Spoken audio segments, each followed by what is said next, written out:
When my wife, Clara, walked into the living room that evening, her face was glowing.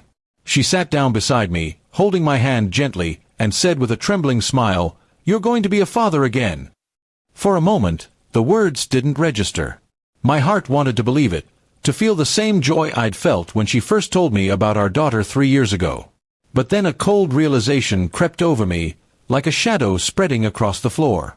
I looked at her carefully, my mind spinning. "That's strange," I said quietly, forcing a small smile. "Because I haven't been with you for months." The color drained from her face. She froze, her lips parting as if to explain, but no words came out. The silence between us grew heavier with every passing second, broken only by the sound of our daughter playing in the next room. Clara finally looked away, her eyes filling with tears. "It's not what you think," she whispered. I wanted to believe her, but there was no way around it. We had been living apart in the same house for weeks, barely speaking, sleeping in separate rooms. I had sensed distance in her long before tonight. Late-night calls she didn't answer, sudden work trips, and an unfamiliar perfume that lingered on her clothes. "Then what is it, Clara?" I asked, my voice shaking. "Because I can't find any explanation that makes sense." She looked down, tears falling freely now. "It was a mistake," she said finally. "It happened once. I didn't mean for it to go that far." My hands trembled as I tried to breathe. The air felt thick, almost suffocating. I wanted to shout, to break something, but our daughter's laughter from the next room kept me grounded. I stood up and walked toward the window, trying to process the words I had just heard. The world outside looked the same, calm, peaceful, but mine had just shattered. Clara followed me, crying harder now. "Please, Michael," she begged. "I didn't plan this. I didn't want to hurt you."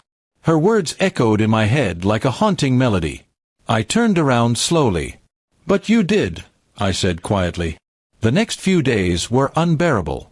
We barely spoke, moving around each other like strangers. She tried to make things seem normal for our daughter, but I could see the guilt in her every move. One evening, after putting our little girl to bed, I asked Clara to sit down. I had made up my mind. "I can't keep pretending everything's fine," I said. "I'll take care of our daughter, but we can't stay like this." Her eyes widened. "You're leaving me?" she asked in disbelief. "No," I said firmly. "You left me months ago when you chose someone else." She broke down completely, apologizing over and over, but the trust that once held us together was gone. I packed my things that night and moved in with my brother temporarily. I needed space, for my sanity and my dignity. Days turned into weeks. Clara kept texting me, asking me to come home, saying she wanted to fix things. But how could I raise a child that wasn't mine and live a lie every day? My brother told me to take a DNA test when the baby was born, but deep down, I already knew the truth. The betrayal was written in her eyes the night she confessed. Months later, Clara gave birth to a baby boy. I didn't go to the hospital. She sent a message with a picture, saying, "He has your smile." But I could see the difference even in that photo. The boy looked nothing like me. My heart broke again, but strangely, I also felt peace, because I knew I had made the right decision walking away. After some time, I filed for divorce. Clara didn't fight it. She only asked one thing, that I'd still be part of our daughter's life. That, I promised her.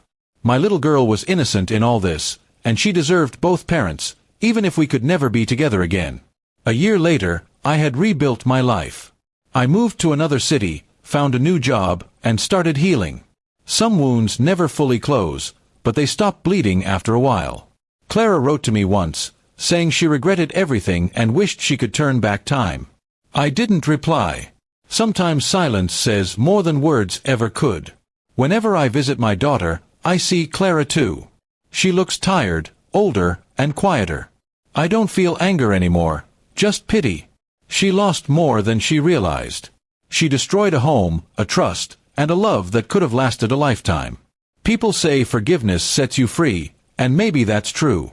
But for me, it wasn't about forgiving her, it was about freeing myself from the pain she caused.